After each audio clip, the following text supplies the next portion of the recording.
Many years ago, a war occurred between humans and monsters for 100 years. With both sides exhausted and unable to remember why the war started, peace was established, and now humans and monsters live in harmony. Dr. Glenn Litbeat, a human, specializes in treating monsters with his assistant Lamia, Saphantite, Safi Nikes. After examining a female minotaur who reveals her pregnancy, Glenn is requested by his mentor, Dr. Cthulhi Squile, Asilla, to perform physical exams on the city's arena fighters. Before we continue with the video, don't forget to hit that like button, share the video with your friends, and subscribe to the channel to help us keep bringing more summaries like this one. Now, let's get to the video. One of the fighters is Tissalia Scythia, a centaur who is the sole heir of Scythia Transportation. During the exam, she expresses the desire to marry someone like Glenn, which makes Safi jealous. Tissalia hasn't won a battle in over a month, but Glenn finds nothing wrong with her from a medical standpoint. After a while, he finally realizes that her belief that her body is already perfect meant that she never allowed herself to wear steel horseshoes, and her hooves wore unevenly, throwing her off balance. Despite her protests, Glenn puts on new horseshoes, and she starts winning battles again. Glenn wonders if Cthulhi was testing how he would handle a difficult patient. Safi narrates how, during the war, she met Glenn when they were children, when she was handed over to his father as a political hostage. After that, she didn't see him again until they both entered the academy to study monster medicine. Glenn and Safi go shopping in the Marrow water channels, built by the dragon lady Scotty Dragonfelt. A mermaid singer, Lulala Hines, offers Glenn and Safi the opportunity to buy a song, but despite her obvious skill, she can't finish. Glenn diagnoses Lulala with inflamed gills from not spending enough time in the water. Lulala claims that she will soon earn a salary singing at the Central Council Hall, but for now, she needs to sing in the channels to support her mother and siblings. A human child falls into the water, and Lulala manages to save her. However, with her inflamed gills, she accidentally inhales water into her lungs and starts to drown. Glenn manages to save her by forcing air into her lungs through a kiss, so her gills can expel the inhaled water. After Glenn provides medicine for Lulala's gills, she starts singing full-time at the council hall and develops a passion for him. One night, a woman is chasing a criminal when she is ambushed. The next day, after Glenn and Safi finish treating a slime girl, they are approached by Lady Scotty and her bodyguard Kunai Zeno. Scotty asks if they can help locate and reattach Kunai's right arm. She then reveals that Kunai is a flesh golem. After Scotty leaves, Kunai refuses Glenn's help due to her hatred for doctors and decides to search for her arm alone. Outside, she notices another criminal and follows him. Later, Glenn is looking for Kunai's arm when he encounters Tissalia, who finds Kunai's leg. Examining the leg, Glenn realizes that the stitches are too degraded. He then goes further into the city, where he finds Lulala, who has Kunai's arm. Using the body parts to locate Kunai, Glenn reattaches them, despite her protests. Meanwhile, at the clinic, Safi has a conversation with her friend Arania Tarantera Arachnida. After Glenn finishes, Kunai thanks him. Later, it is revealed that the criminals were watching. When Glenn returns to the clinic, Safi tells him that she believes she is pregnant. Safi reveals that she was actually hiding an abandoned harpy egg. At that moment, several criminals attack the clinic. When they encounter Kunai, she explains that the criminals are slave traders. They join Scotty and Lulala in the water channels, where they are attacked by archers. Fortunately, Tissalia was nearby, and she confronts them. In the hideout, one of the harpies has an egg impacted by stress. While Scotty and Safi fight the criminals, Safi regrets hiding from Glenn that she has an incurable disease and that her family specializes in assassination. As a child, she was actually ordered to assassinate Glenn's family if the business didn't work out. During the battle, Safi is poisoned and faints. When she wakes up, Glenn explains that the traffickers have been arrested and the harpy has laid her egg safely. Safi decides to admit the truth to Glenn, who reveals that he actually already knew. Safi is so happy that she tries to seduce him, but faints again. Glenn agrees to hold her tail until she falls asleep, like when they were children. Safi hints that the incurable disease she suffers from may just be love. Glenn hires Tissalia to transport them to the Harpy village for the Harpy's medical exams. A rock slide injures Kay, one of Tissalia's assistants, so she is flown to the village by the Harpies, where Glenn diagnoses her with a sprain. Kay's childhood friend Lorna becomes extremely distraught without Kay, and nearly ruins Tissalia's negotiations to employ the Harpies as airmail carriers. Worried, Tissalia asks Glenn to examine Lorna.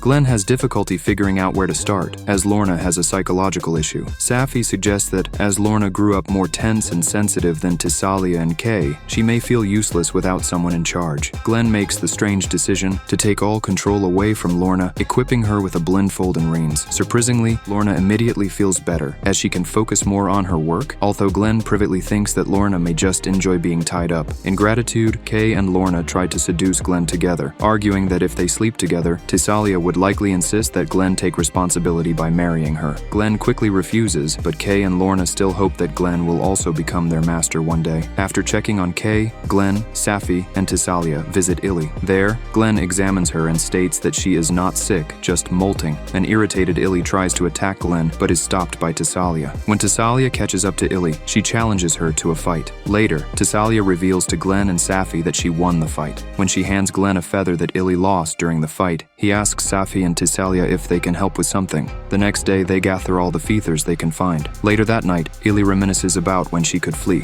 When they catch up to her, Glenn reveals that the reason she is molting is that she is growing her adult feathers and that she has phoenix blood. In Lindworm, it is revealed that Cthulhu already knew this. Sometime later, a radiant Illy shows off her new wings and manages to fly again. When one of her new feathers falls into Glenn's hand, he notices that it is warm, wondering if Illy may be closer to a phoenix than he initially thought. Meanwhile, Arania visits the clinic to see Glenn. Just as Glenn and Safi are about to return home, Illy appears covered in a sticky substance. Glenn realizes it is spider silk. Heading into the forest, Glenn and Safi encounter Arania, who introduces herself to Glenn. Arania reveals that she is there to retrieve Illy so she can see her colorful wings in person. In the village, a very excited Arania meets Illy. Meanwhile, Safi and Tissalia discuss Arania. The next day, Safi, Kay, and Lorna are at the hot springs. As this happens, Arania visits Glenn. Later, she invites him to accompany her, where she traps him in a snare. She wants to seduce him so she can get closer to Safi.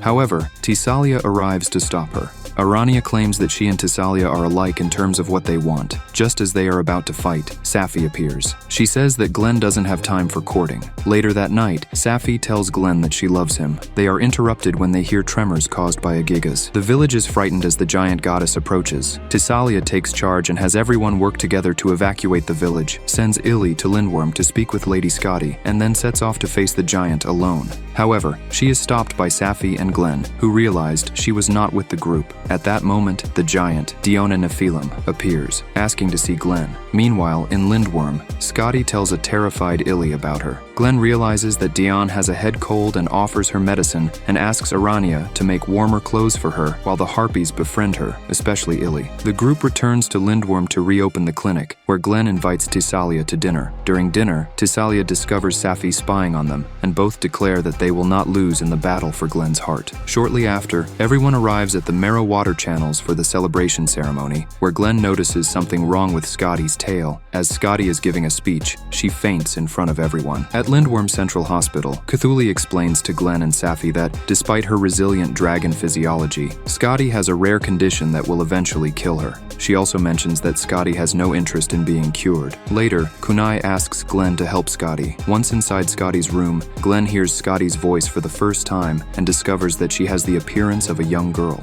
Scotty reluctantly agrees to be examined and reveals a tumor in her chest that has begun to infiltrate her veins and alter her blood flow. She believes it is karma for her dragon ancestors leaving the realm of the gods and for her actions during the Great War. Glenn asks Cthulhu for permission to perform a complicated surgery, and she agrees after hearing his sincere motivations, but worries that Scotty will still need to be convinced and that they need at least one more surgeon. Glenn asks Arania for her sewing skills to help repair the damaged veins. Arania refuses at first, but relents after realizing she could wear a nurse uniform like Safi's. Undaunted by the challenge, Glenn begins his preparation. Kunai tries to convince Scotty to undergo surgery without success. Meanwhile, Glenn visits Kuklo's workshop to talk to the chief about creating some surgical tools when he encounters Mame. As they are walking, Mame becomes confused due to her lack of confidence. When they arrive at the chief's place, he asks her to create the needles, much to her displeasure. Later, Arania is at the clinic where she practices for the surgery with Kunai. Cthulhu and Glenn go to check on the new tools. Mame is in the drafting room trying to revise the needles when the spinning wheel catches her attention. The next day, Illy rushes to the clinic to call Glenn. As Mame has fainted, Glenn takes her to the clinic and asks what she was doing, where he concludes that she suffered from exhaustion and dizziness. She then shows everyone her new plan to make stronger and thinner needles, which earns her praise. While Glenn sets off once again to convince Scotty to undergo surgery, Safi and Arania wish him luck. Glenn arrives at the Central Council Hall to convince Scotty to undergo surgery. Meanwhile, Safi, Arania, and Tissalia have a girls' night out at a pub. When they return to the clinic, Safi catches Arania stealing a dragon scale. As she tries to escape, she is stopped by Tissalia and Safi. Instead of handing her over to the authorities, Safi and Tissalia have a heartfelt conversation with a surprised Arania. They also reveal to Arania that she has fallen in love with Glenn. Sometime later, Glenn reaches Scotty, where she explains why she refuses to undergo surgery. However, when Glenn tells her that she deserves to live a happy life, Scotty decides to undergo the surgery after all. On the night of the surgery, Glenn, Cthulhu, Sapfi, and Arania operate on Scotty, while all of Lindworm keeps vigil waiting for the success. The next morning, it is revealed that the surgery was a success, and the city celebrates. After the surgery, Scotty attends a ceremony. Later, she goes to the clinic. Meanwhile, Glenn tends to a sick Sapfi. When he leaves the clinic for a house call, he encounters Scotty and Kunai. However, when their carriage breaks down, Mame appears and fixes it. Scotty thanks Glenn and Mame by giving them 2 large barrels of wine. Back at the clinic, Arania takes care of Sapfi. In the Harpy village, Diane helps the Harpies. When Glenn returns, he has Tissalia K and Lorna transport the barrels for them. At the clinic, Arania teases Sapfi about Glenn. When Illy and her friends show up, they give Sapfi and Arania food from their village in the mountains. At that moment, Glenn arrives and is surrounded by the girls. Glenn reveals that on the way home, everyone kept giving him food. Later, that night, a party takes place in the city. And so, the first season of Monster Girl Doctor comes to an end. That was today's content. We hope you enjoyed it. Don't forget to share the video, leave your like, and stay tuned for the next video. Take care.